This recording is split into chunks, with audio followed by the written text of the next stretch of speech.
Wonderful to see you all. I think we're actually about ready to start. I'm getting the hi sign from Akemi, and welcome to all of you, folks from the Silicon Valley chapter, Oregon, Tacoma, all over. It's wonderful to see your faces and to have you participate in this important dialogue.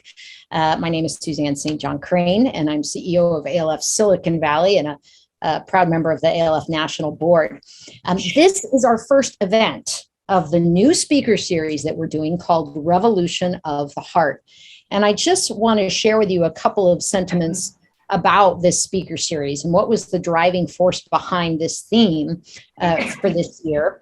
We want to call on people to really lead from a place of love and with eyes wide open and heart wide open so that we can co-create and discover a better future together. We can lean in to those places and pieces and possibilities that we don't yet know. And we believe that having a revolution of the heart and leading with the courage and an equity lens is how we can get to a better and higher place.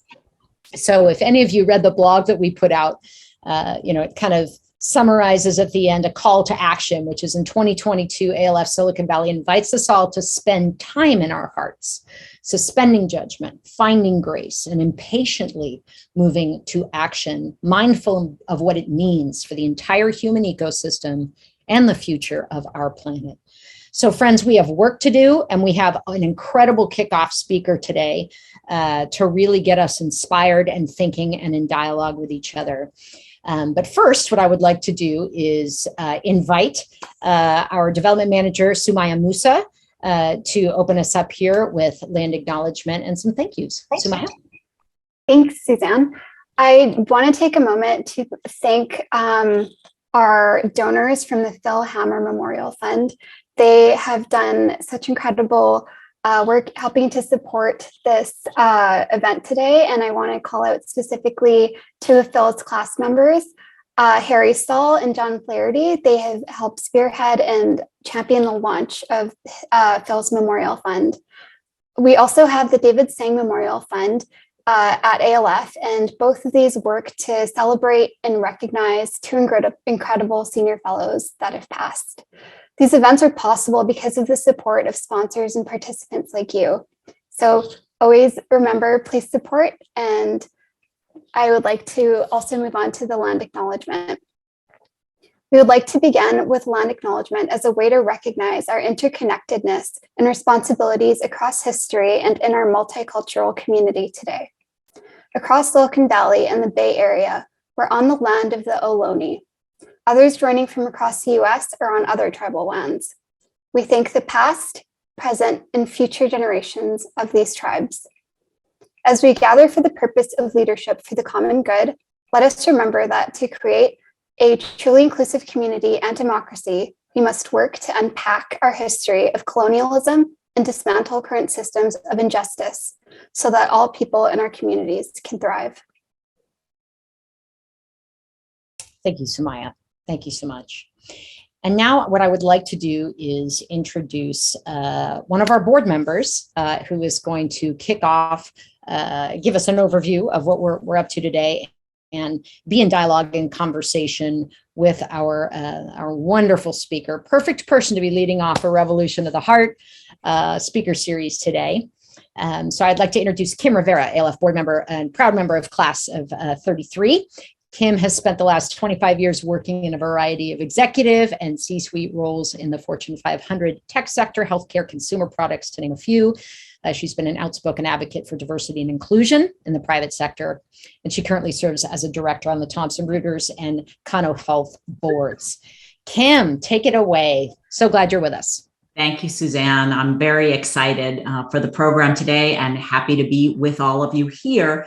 I want to go over a few items before we get to the main event and hear from Pastor Ben. So our purpose today, which Suzanne spoke about, is to get a better understanding of our current context of divisions and othering, to learn about the science of othering and belonging, and to learn about how we can create belonging in our organizations, communities, and our greater democracy. So the program flow, I'm going to introduce Pastor Ben, and he's going to give his keynote address. We're going to have a brief time for Q&A. So think about your questions as you're listening to Pastor Ben.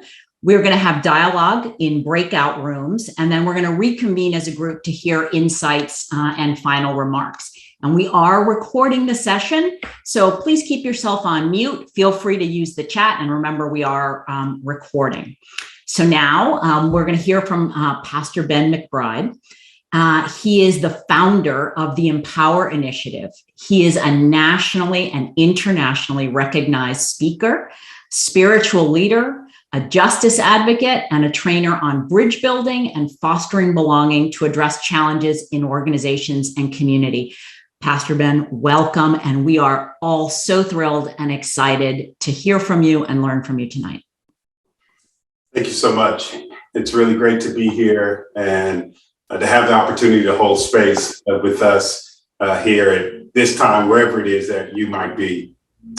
Love is the only cement that will hold this broken community together. And when I am commanded to love, I am commanded to restore community, to resist injustice, and to meet the needs of my brothers and sisters. A powerful quote from Dr. Martin Luther King Jr. That continues, I think, to speak to us about not just the moment that we're in, but really what is the work ahead that we all need to lean into. Just to introduce myself again, I'm Ben McBride, the founder of Empower Initiative. I'm a son, I'm a husband, I'm a father, I'm a pastor, I'm a community organizer, I'm a trainer, but more than I think any of those other vocational titles, apart from my familial titles, when I think about my vocation, I'm a peacemaker. I believe at the end of the day, my sense of calling, as I think is all our sense of calling, is to think about how do we leverage the opportunities and the moments we have to create more peace in the world, more tranquility on the planet.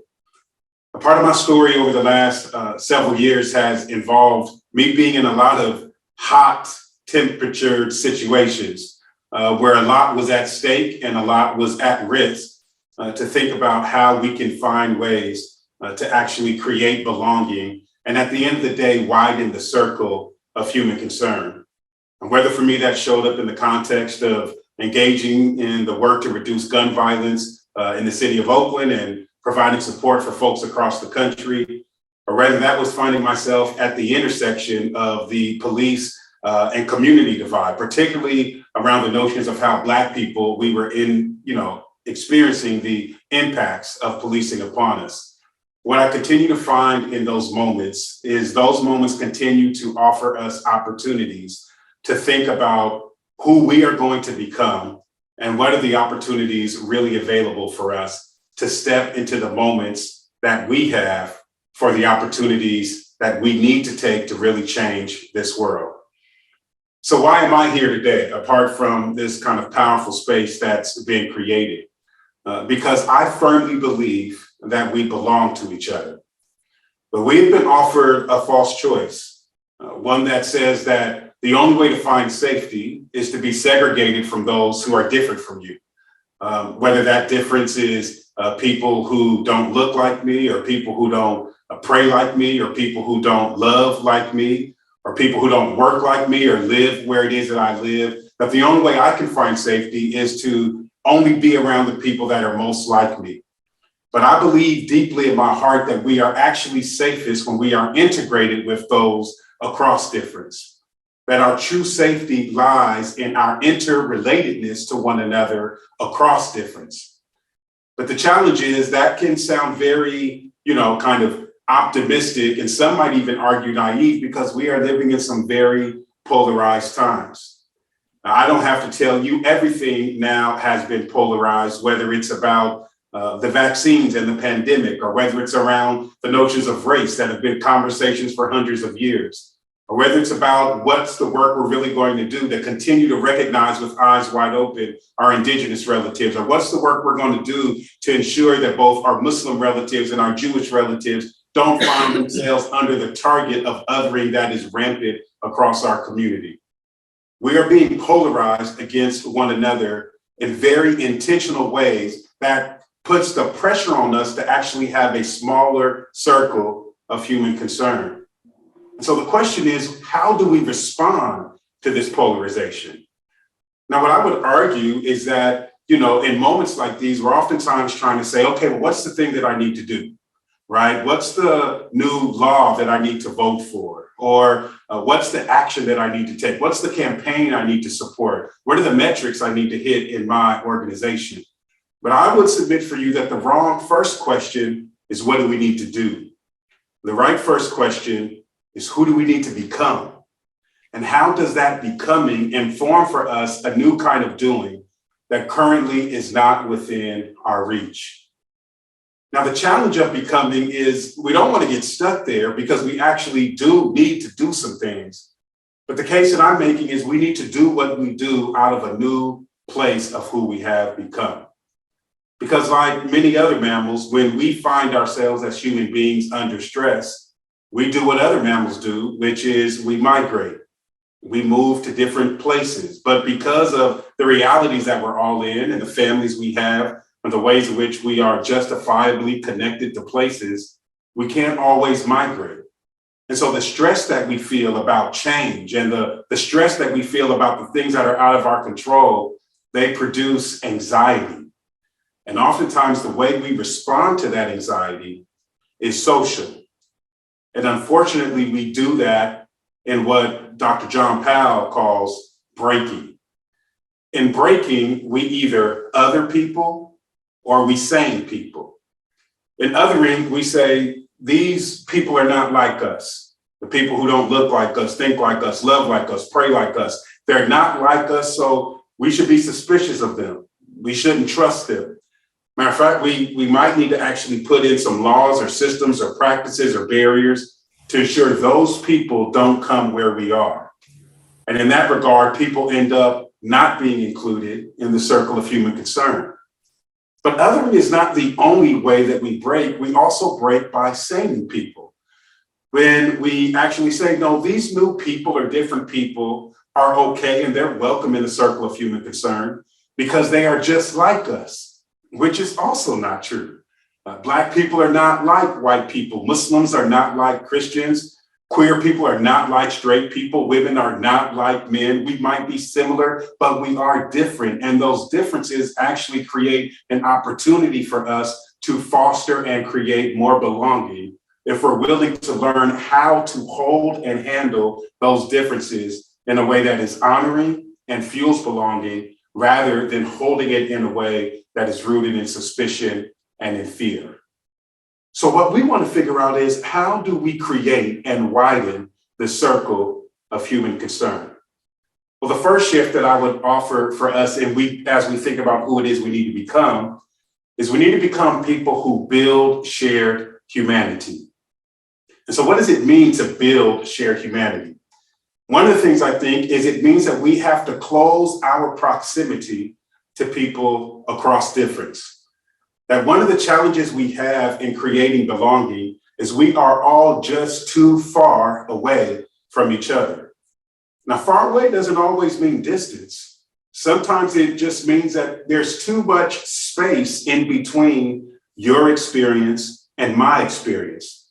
And sometimes that could get concretized in the way that we click up in groups, whether that's where we work or where we play or where we worship or how we function in society. So in building shared humanity, we got to think about, how do we close our proximity? How do we lessen the space in between us? And then we also have to think about, how do we then, as that space is closed, begin to make deeper, more meaningful relationships with people across difference? And that means that we're not just going to hang up with the people who are like us, but with intention, we're going to begin to build relationships with people who are not like us.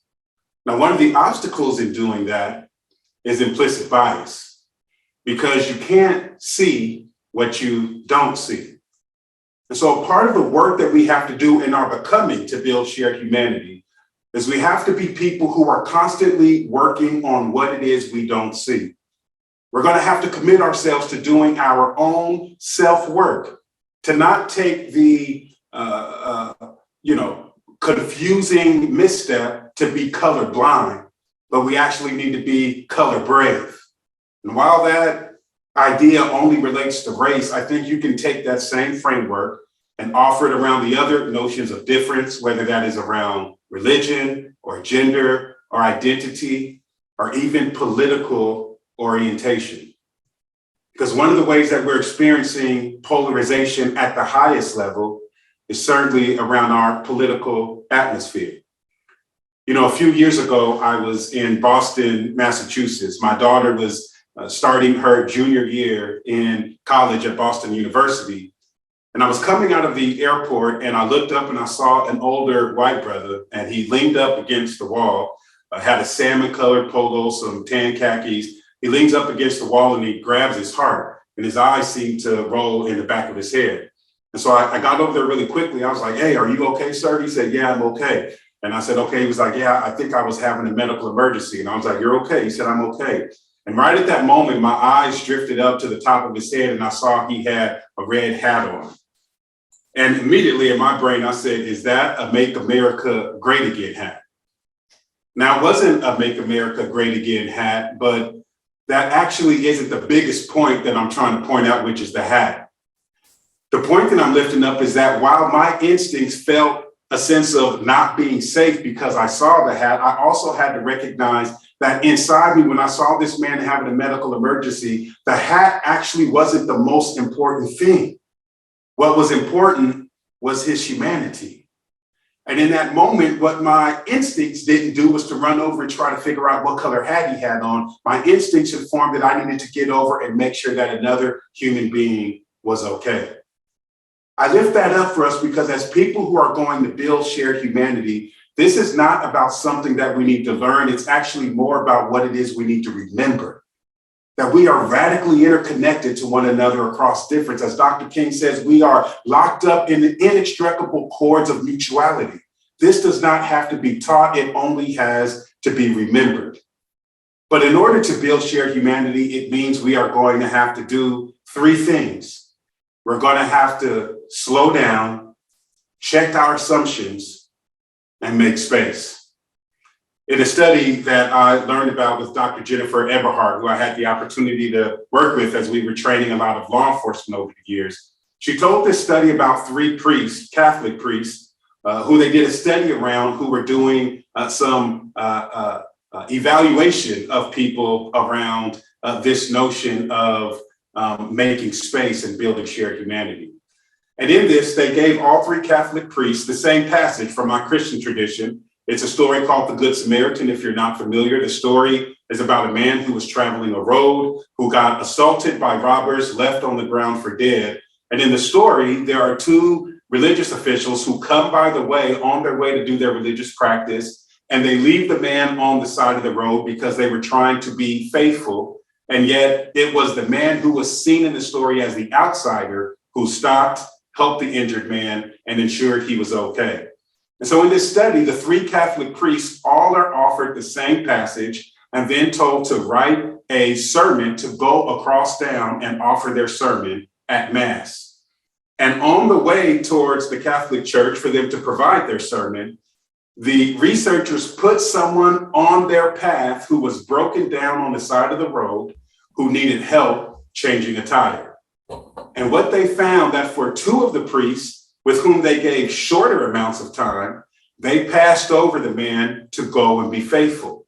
But for the one priest that they gave a lot of time, he is the one who stopped, helped the man change his tire, and then went on to be faithful.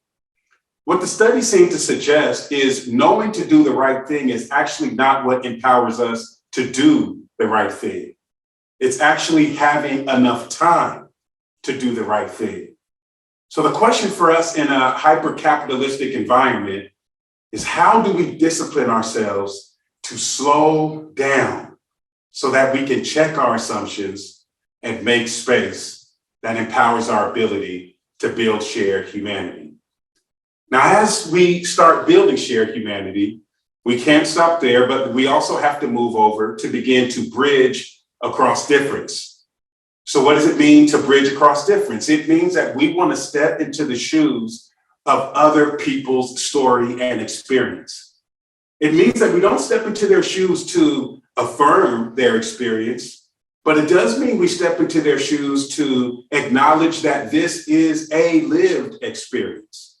And while my experience might not actually have me with the kind of handles I need to understand how you got there in your political ideology or how you got there in this place in your life, I do need to recognize that this is a perspective that is informed by a certain kind of experience. And I want to step into your shoes to understand how and why you see the world the way that you do.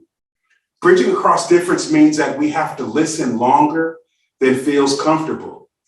And that can particularly be different or difficult, I should say, when you are coming from communities like the one I come from that has been at the end experience of racism. And many of our sisters have been at the end experience of sexism. And our LGBTQ plus relatives have been at the end of homophobia. And our Muslim relatives have been at the end of Islamophobia, and our Jewish relatives at the end of anti-Semitism. It can be very difficult and at times even frustrating for us to think about how do we bridge across difference? How do we listen longer than feels comfortable? Why should we have to be the ones who do so? Well, I offer up for us in this moment that this isn't about adding more emotional labor to those who are already carrying it, but all of us as human beings has a collective responsibility to think about how we actually create the world that we deserve, recognizing that we have inherited a world that has brought a lot of pain. You know, my father grew up in the Jim Crow South, in a little town called Goldsboro in North Carolina. And he told me this story growing up that he actually met Dr. King when he was 13 years old. You know, he said Dr. King wasn't the Dr. King you all know, you know, the kind of, I have a dream, Dr. King. And he said he was actually more like you and people like you. He was, you know, a speaker and a community organizer and an activist. And he went around town and he really was trying to help people solve real problems that they were dealing with. And he said he came to our school and he took me and he took many of the other kids and he went and showed us the back of the water fountain. And he showed us that the same water that was going to the white fountain was the same water that was going to the colored fountain. And he said, I had this mind-opening experience in that moment that we were actually drinking the same water as our white counterparts. And so my dad went out with Dr. King and the other kids, and he got engaged in a student protest, of which he was detained, was put in a paddy wagon, was taken down to jail, where he and other sun-kissed children were pushed into a jail cell where they were urinating and defecating on themselves, waiting for their parents to come, while the white police officer stood on the outside and laughed. And so this day that my dad had this very inspiring experience, it was marred by this very painful experience. And so my dad grows up, and maybe about 12 years later, 10 years later, he finds himself being drafted into the Vietnam War. He doesn't want to go because he's actually a student of nonviolence from the South. But the US government tells him, if you don't go to Vietnam, we're going to draft your brothers and they're going to go to Vietnam. And so my dad finds himself in this moment where, in order to love his brothers, he has to go and be an agent of violence against people he doesn't know. And he finds himself caught in this conundrum. So he tells me the story that he says, we're over in Vietnam and we would have to go in and run all of the mothers and the children out of the villages because this was what we had to do. It was our job. And he says, we come in and we're getting ready to run them out. And he said, you know, after we would run them out, we had to burn the villages down. He said, and as we're coming in, he says, a senior Vietnamese woman says, GI, GI, GI. And he says, for some reason in that moment, I stopped. We don't open fire. He says, I don't really know why I stopped. I just happened to be at this moment where I stopped. He said that she asked me to come near. He said, and so as I stepped near, she told me to lean down. He said, and I leaned down and she whispered in my ear, Martin Luther King, know you here? He said, and in that moment, the reality of what I experienced in the South with this Vietnamese woman who was willing to bridge across difference with me, the one who was operating as her oppressor. She awakened something in me in that moment in the rice paddy in Vietnam. And he said, I told my group, because my dad was a sergeant, we're not going to chase these people out of the village. And in that moment, he became a conscientious objector, refusing to be an agent of violence against our Vietnamese relatives because of the awakening that happened for him in this moment. What I'm lifting up for us is there is a power in bridging across difference when we are taking risks to actually show up and engage with people with whom we might have reasons to not engage with. That there is a power that can happen, doesn't always happen, but there is a power that can happen in that moment that is not just about one side being bold, but is also about awakening another side that gets us into an opportunity that is less violent and contributes to more safety for all. And so the call that I would say to you is that we must be people who bridge across difference. Step into the shoes of someone who you normally would not step into their shoes. Listen longer than feels comfortable and be willing to be an agent that serves the awakening of the human spirit and the human consciousness that leads to more love. But we can't just build shared humanity and bridge across difference. We've also got to be willing to co-create belonging. Now, when I talk about belonging, I talk about belonging in two ways: cultural and structural. In cultural belonging, what we're talking about is people. How do we shape the hearts and minds of others so that we create a wider circle of human concern? But also in structural belonging, the way I talk about it is we also need to ensure that we are influencing systems and practices to ensure that if that hearts and minds strategy is taking longer than it should, we need to make sure that those who are vulnerable populations don't have to wait for people to change their hearts and minds in order to have safety. My elder Stokely Carmichael says, if a white man wants to lynch me, that's his problem. If he has the power to lynch me, that's my problem.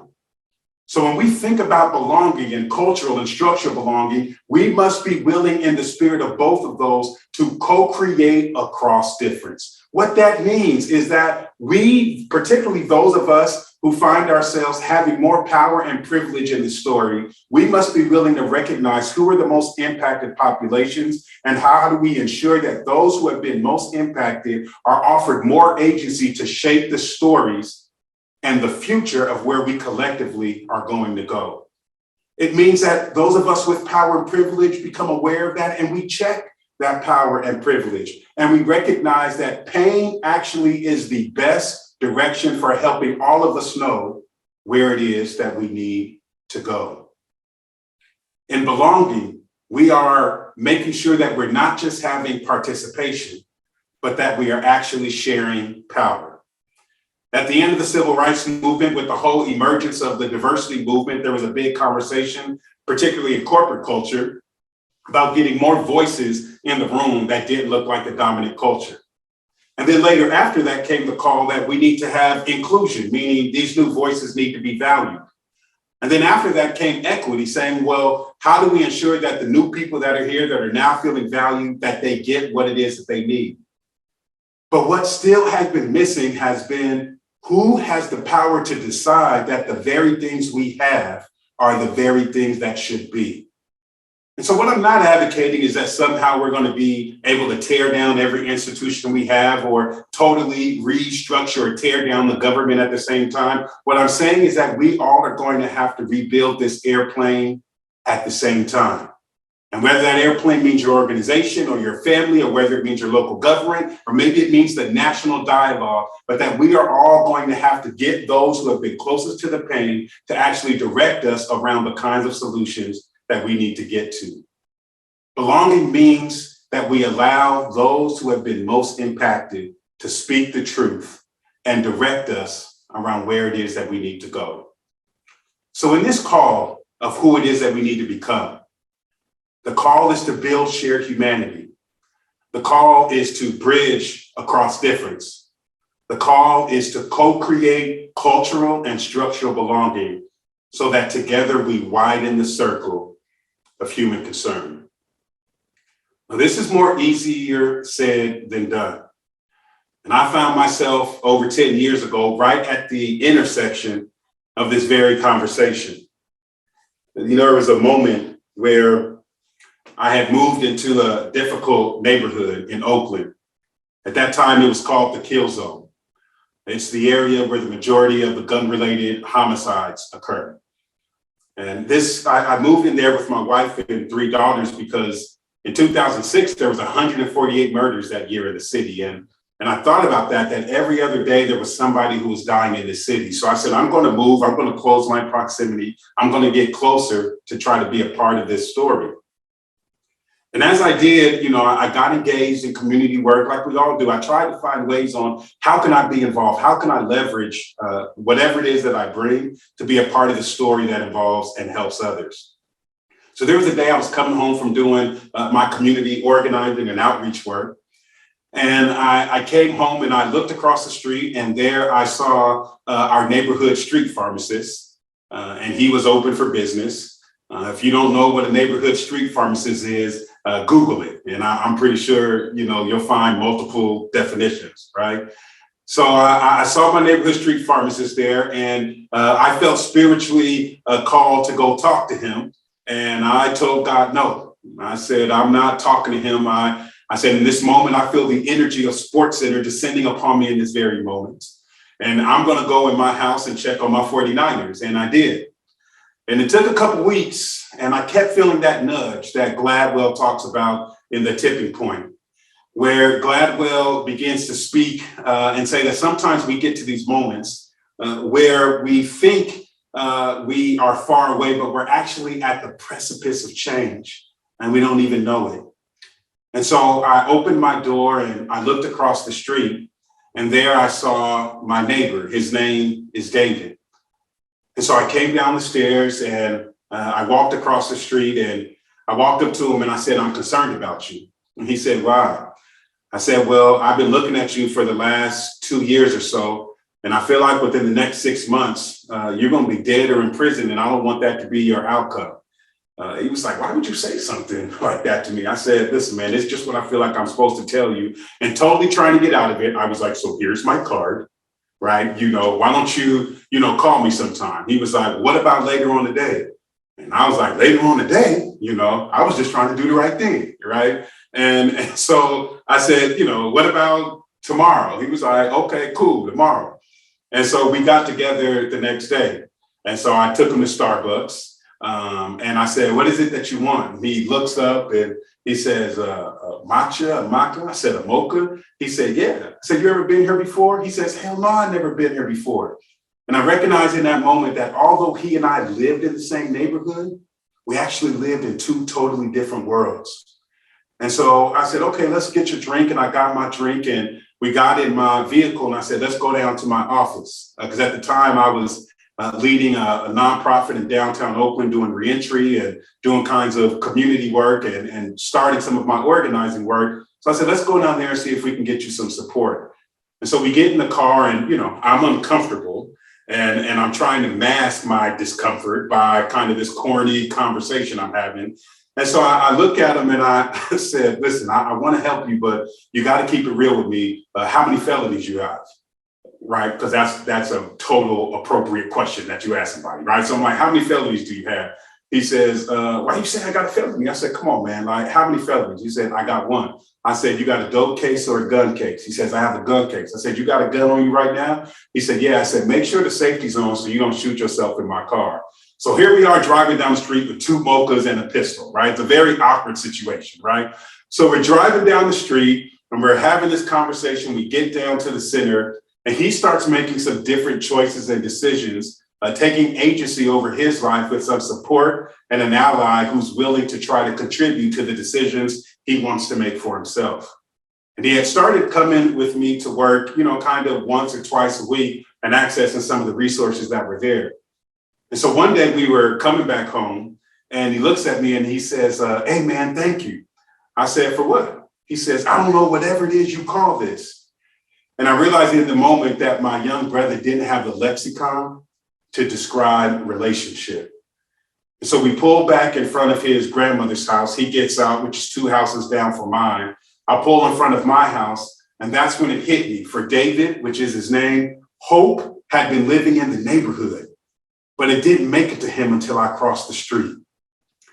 Now, this is the moment that I would love to tell you, let's cue the violins up like the 1980s sitcom. And, David's life just totally changed and he became the executive director of the organization I was leading. And he's now the vice president of the United States. But that's not true, right? Within a few months, I was sitting on my couch. The door was open. I saw David come run behind the telephone pole and he's firing his gun back at someone who's firing their gun at him.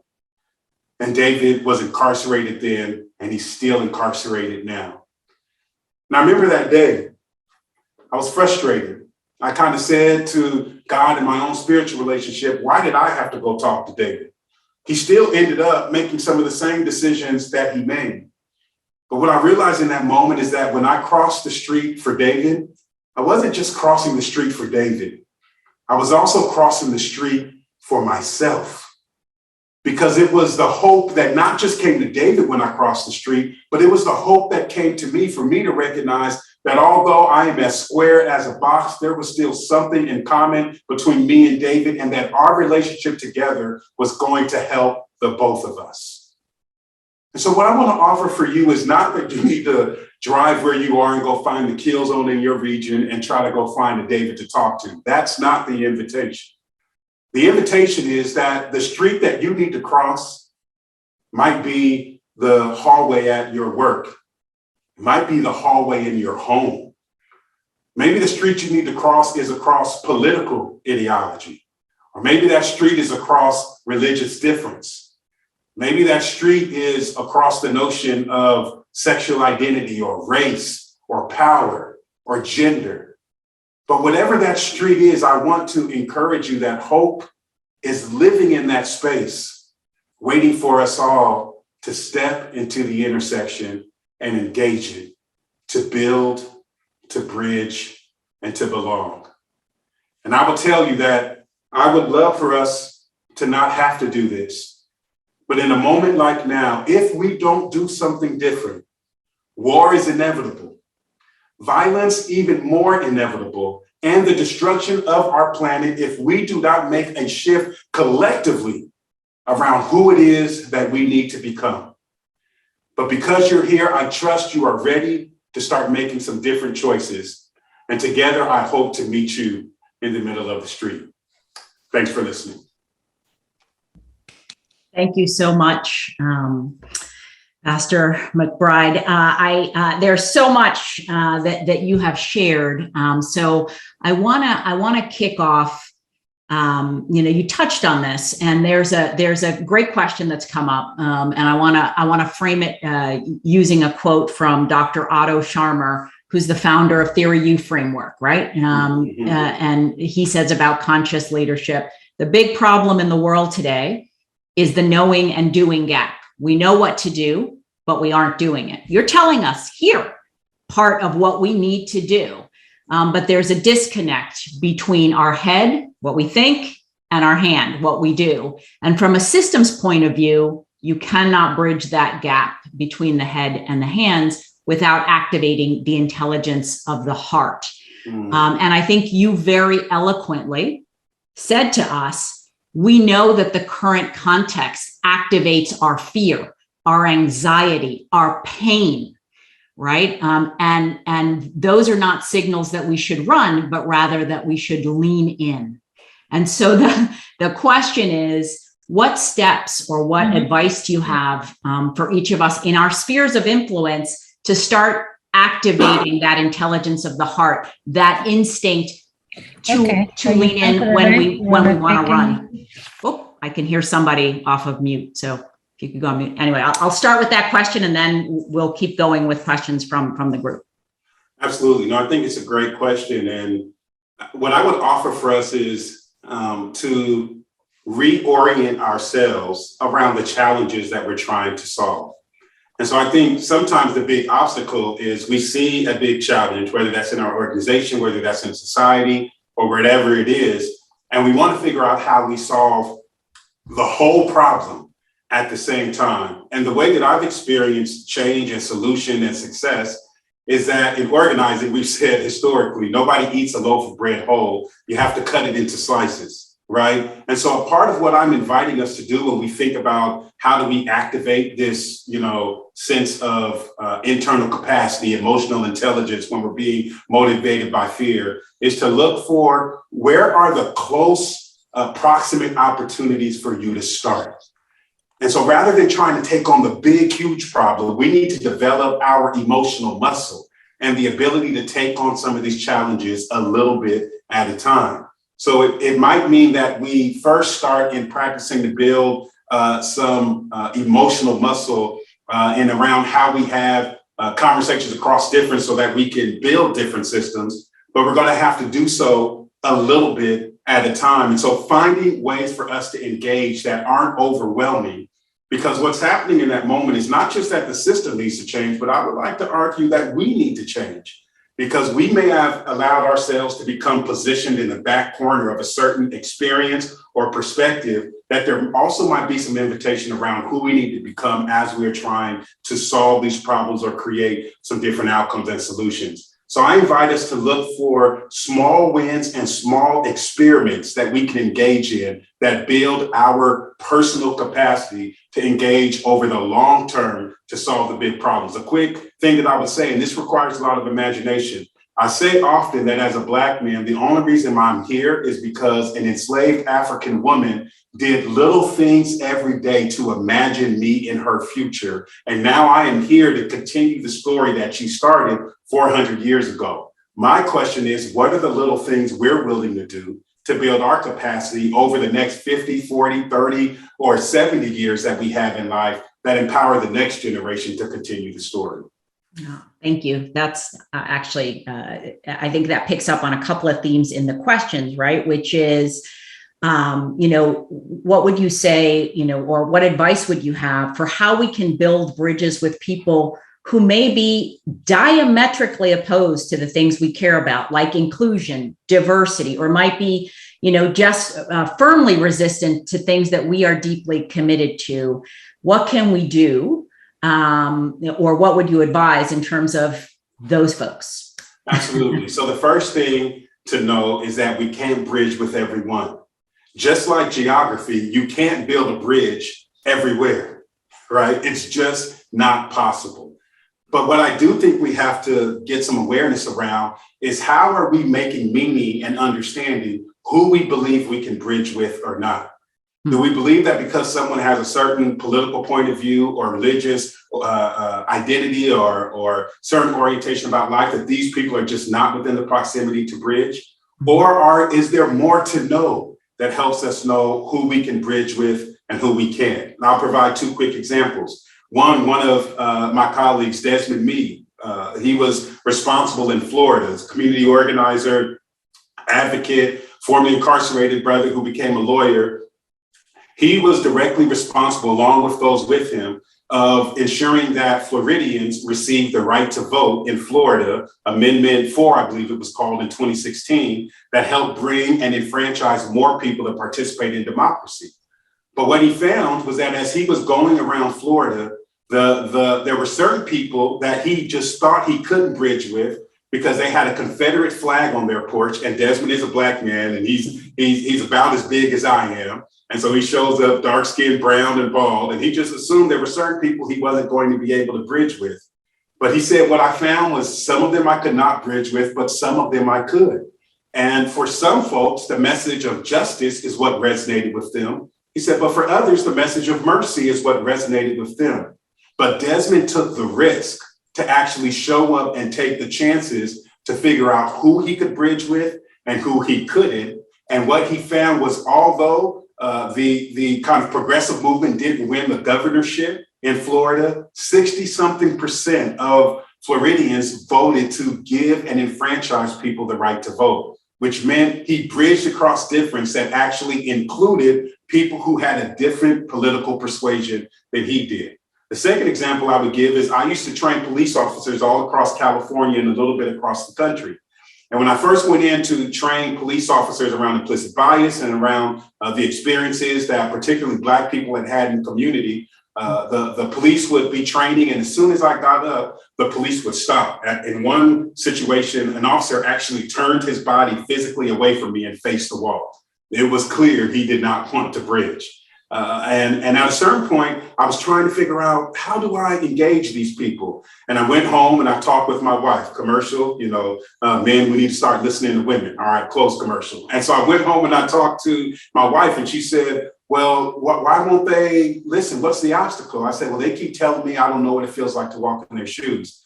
She said, why don't you start with that? And so the next time I showed up at the police department with a pair of shoes, and I held them up next to me and I said, shoes. I don't know what it feels like to walk in your shoes. I don't know what it feels like to have to make a split-second decision and know that your humanity will be judged for the rest of your life. I only know what it feels like to walk in these shoes. I said, but if I can talk to you about my shoes, maybe you'll talk to me about your shoes. We'll figure out how we can get a road that both of our shoes can be on and we can walk together. And from that point, what we found through that work was that began to have some big impact on changing the consciousness of police. I say all that to say everybody can't be bridged with, but more people can be bridged with than I think we give people credit for. And that means some of us are going to have to be willing to take risks. So I want to just turn that question a few degrees, right? Because, okay, you just shared with us some thoughts on being intentional about who you want to bridge with, accepting some people you can bridge with, maybe some you can't, and finding a way to look for signs along the way of where there might be an entry point for you to lean in and learn something. Right. Which I think are, great ways of how do we start to break this down. What would you say, or what advice do you have when the othering is happening with the people that we have a lot in common with, right? When those of us who might be more liberal or more committed or differently committed to advancing equity, advancing racial justice, social justice, economic justice, but we see our friends and colleagues on this side of the fence doing some othering or resisting that leaning in. How can we help them and each other? Absolutely. Well, I think one of the big practices that is important is about not calling out, but calling in. And so I think one of the things we need to think about is, how do we move away from virtue signaling and trying to find ways to see who can be the wokest person in the room, but actually to try to find ways to think about how do we call people in and how do we actually get opportunities with people who are like us to recognize that while we might be like each other, we are not the same. And so even people who might share similar values around the notions of equity and justice and inclusion and belonging, we still have our own individual paths that led us to that place, of which there still is a lot of inquisitiveness that needs to be brought into those engagements. And so when we see othering happen, rather than us moving to judgment around you're doing the wrong thing, I invite us to move to curiosity, to turn to wonder, to ask ourselves, I wonder why that person is showing up like that. I know this person is committed to this value, but obviously the way that they're showing up doesn't seem to be informed by that. Rather than moving to judgment, let me move to curiosity and figure out how I can get proximate with someone who is similar to me, but not the same. And let me learn more about their story so that I can earn the right to speak into their life. Recognizing that just because I think I have something to say doesn't mean it needs to be said, nor does it mean it has to be heard. So I've got to think about what's the work I'm willing to do. And I think we've got to see this work as long time, multiple century work. And I think it's tough because we're in a microwave age where, we pop popcorn in 3 minutes, right? Nobody's boiling oil anymore and popping it in a tin popper. We want it in 3.5 minutes. And we want it to taste the way that grandma's popcorn tastes. But I would invite us to recognize that in this work, some of what we want to see, we might not be able to see. So we've got to think about, how do we call in, not call out, recognize that this is long, slow work, and let's get curious rather than judgmental. Yes, I think for a lot of folks, the current context, it is a challenge to figure out how to bridge anger and impatience to the long, laborious, and oftentimes meandering work of trying to make change. Do you have, just as a closing on our Q&A, do you have any advice, individually, for us as to how we can find a bridge between our own anger and impatience over the lack of change and the lack of justice in some areas, and getting to a place, where we're ready and prepared to do the longer work? Well, my sister, what I'd invite us to do is what I'm trying to challenge myself to do every day, is to try to be gentle with myself and try to be gentle with others. Because if I'm honest, right, the Ben McBride of 15 years ago or 20 years ago, y'all may have not wanted to listen to a lot that he had to say. But what I try to remember is that whatever I've been blessed to learn over this journey, the potential for me to be that person was always in the cards for me, but I needed people who were willing to be gentle with me, and I needed to be gentle with myself. And so what I'd encourage us to do is to recognize that none of us have always been there. And actually, none of us are even there yet. So let's see life as a journey. Let's be grateful for what it is that we've learned thus far. But let's be super humble and open to that which we still have to learn. And instead of so much trying to think about the power we want to get, let's think about the power we want to share. Great advice. Thank you so much. And so I think we're just about at the end of our time for Q&A, and it's time for our smaller breakout groups. And I want to take a minute.